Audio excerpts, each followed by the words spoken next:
Hello students, अब हम प्लेटो के न्याय सिद्धांत व शिक्षा सिद्धांत के बाद प्लेटो द्वारा आदर्श राज्य व उसकी विशेषताओं का इस वीडियो में वर्णन करेंगे। को एक बेहतर तरीके से समझने के लिए आपको वीडियो लास्ट तक देखनी होगी, तभी आपको क्लियर हो पाएगा कि प्लेटो ने अपने आदर्श राज्य की क्या विशेषताएं बताई हैं। तो मैं यहाँ बताना चाहूँगा आपको, प्लेटो ने कहा है कि राज्य का निर्माण व्यक्ति के आत्मीय गुणों से होता है, कि व्यक्ति के अंदर जो गुण हैं, सद्गुण, आत्मगुण, उनसे ही हम राज्य का निर्माण कर सकते हैं। और प्लेटो ने उन गुणों को 3 भागों में बांटा है। प्लेटो ने माना है कि जो व्यक्ति के अंदर आत्मीय गुण होते हैं वो 3 प्रकार के होते हैं।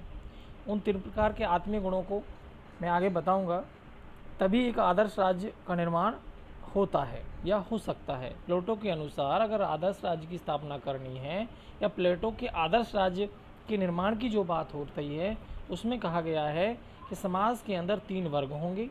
उन 3 वर्गों के अंदर, तीनों के अंदर अलग अलग गुण होंगे। इसमें उन्होंने कहा है कि जो आदर्श राज्य का शासक होगा, राजा होगा, वह बहुत ही बुद्धिमान होना चाहिए, विवेकशील होना चाहिए, ज्ञानवान होना चाहिए। दूसरा, कि राज्य की सुरक्षा के लिए जो सैनिक व्यवस्था होती है, उस सेना के अंदर साहस होना चाहिए, वीरता होनी चाहिए।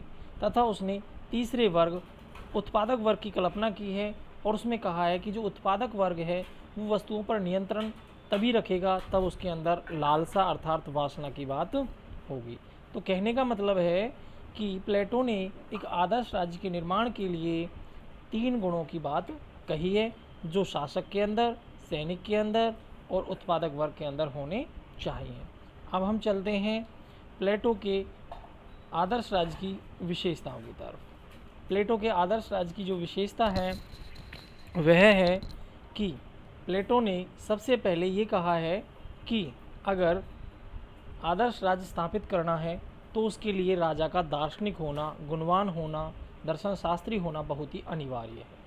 दूसरा, उसने नागरिकों के 3 वर्ग होने चाहिए, अर्थात आदर्श राज्य को स्थापित करने के लिए पूरे समाज को उसने 3 वर्गों में बांट दिया, जिसमें पहले उसने राजा वर्ग अर्थात शासक वर्ग की बात की, दूसरे में उसने सैनिक वर्ग की बात की, तीसरे में उसने जो है उत्पादक वर्ग की बात की है।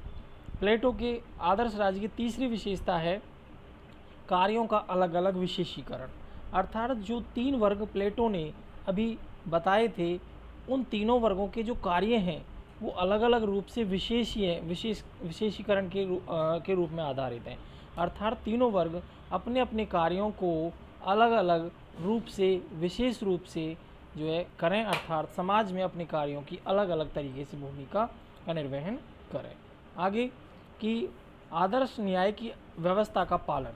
प्लेटो ने कहा है कि आदर्श न्याय तभी स्थापित हो पाएगा तब आदर्श राज्य होगा।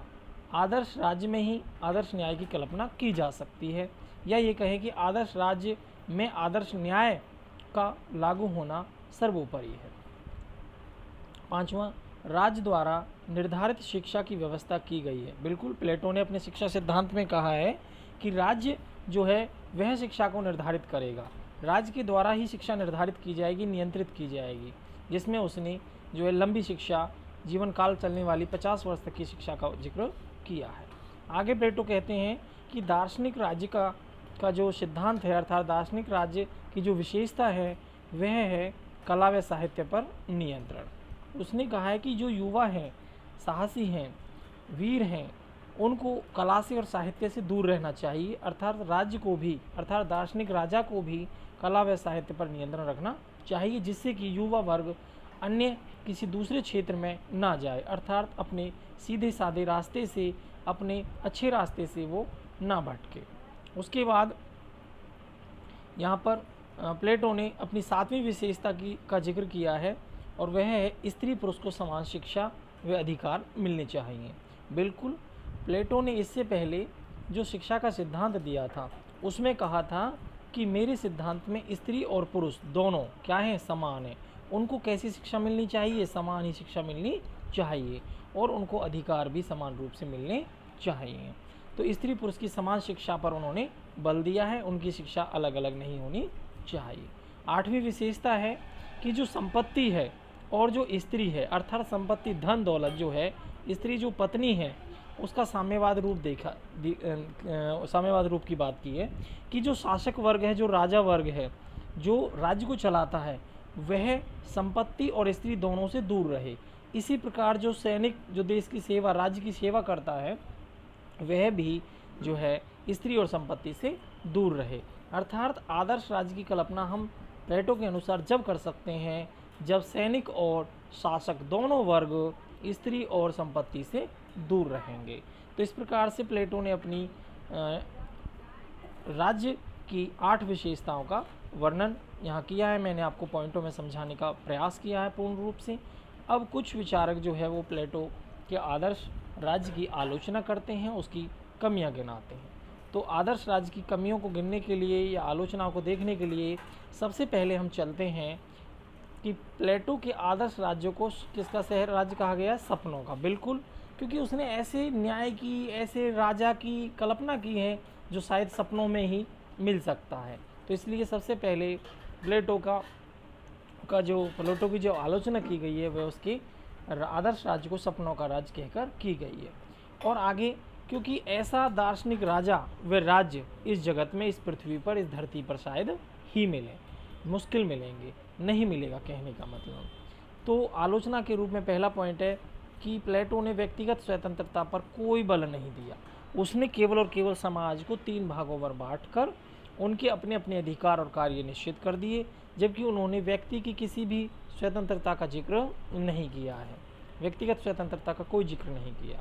आगे उसकी आलोचना जो की जाती है, कार्यों का विशिष्टीकरण अनुचित किया गया। बिल्कुल, आलोचकों का कहना है कि प्लेटो ने दार्शनिक राज्य स्थापित करने के लिए समाज को 3 वर्गों में बांट दिया और उन 3 वर्गों को विशेष कार्य दे दिए, जो कि क्या है? अनुचित है, क्योंकि यह एक बंधन हो गया, यह एक वर्ग हो गया।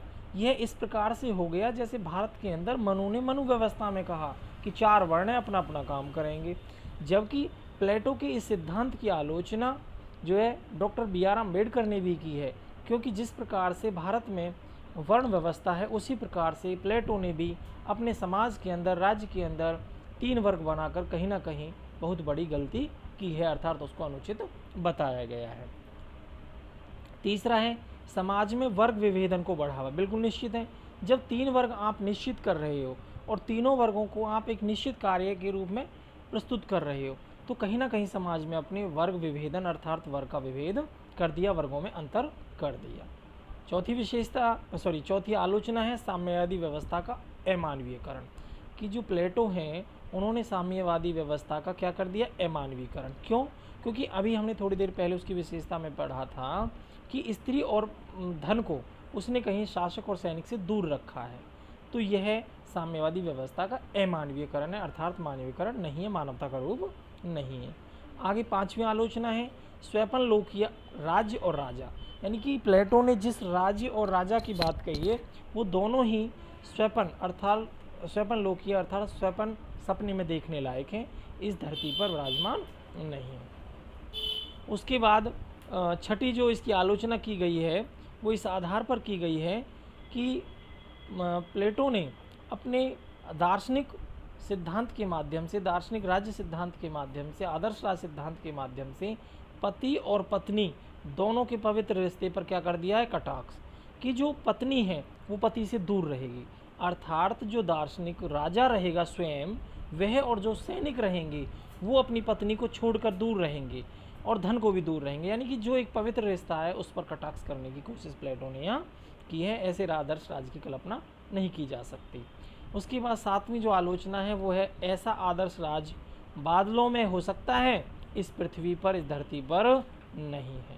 कहने का मतलब है आलोचकों का कि प्लेटो ने जिस आदर्श दार्शनिक राजा और राज्य की बात की है वह केवल काल्पनीय है, बादलों में मिल सकता है, बादलों की घटाओं में मिल सकता है, इस धरती पर, इस जगत पर उसका मिलना मुश्किल है। इस तरीके से मैंने आपको जो है आज आदर्श राज्य अर्थात प्लेटो के आदर्श राज्य की विशेषता और उसकी आलोचनाओं का वर्णन कराया।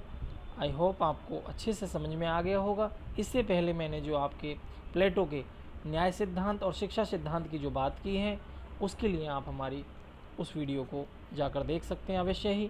तो मैंने यहाँ पर प्लेटो का जो है न्याय सिद्धांत, प्लेटो का शिक्षा सिद्धांत और प्लेटो का जो है आदर्श राज्य, इन तीनों का वर्णन किया है। आगे चलकर हम देखेंगे प्लेटो की तरफ, अरस्तु की तरफ। तो आप प्लीज़ चैनल को लाइक करें, सब्सक्राइब करें, अपने दोस्तों के साथ, मित्रों के साथ इसको साझा करें, और कोई कमी है तो उसको कमेंट में अवश्य ही साझा करें। धन्यवाद।